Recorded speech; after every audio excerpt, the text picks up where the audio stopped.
In today's video, I am going to teach you how to make a Google Sheets button, easy guide.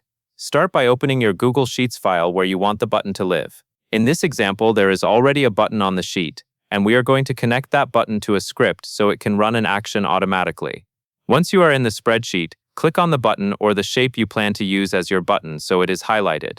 When it is selected, go up to the top menu and click Extensions. From the Extensions menu, choose App Script. This will open the App Script editor in a new tab where you can create or manage the functions that your sheet can run. In the App Script editor, click into the function named Clear Range. This is the script we are going to assign to the button. You can see that the code has already been added and it is set up to work like a macro. The important thing to remember is the function name, because that exact name is what you will assign to the button back in Google Sheets. After confirming the function, save the script. Saving is important because Google Sheets needs the most up-to-date version of your code before it can run it from a button. Once it is saved, return to your Spreadsheet tab.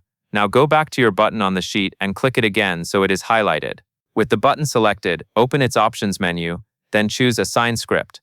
This will bring up a small dialog where you can type the name of the app script function you want the button to run. In the box, type the function name exactly as it appears in App Script. For this example, enter Clear Range. Be careful to match the spelling and capitalization, and do not include parentheses. You only need the function name itself. Click OK to confirm. At this point, the button is successfully connected to your script, and it is ready to run that function whenever you click it. Go back to the sheet and make sure the button stays in the spot you want. You are now set, and the button is ready to use with your assigned script. And that is all there is to it.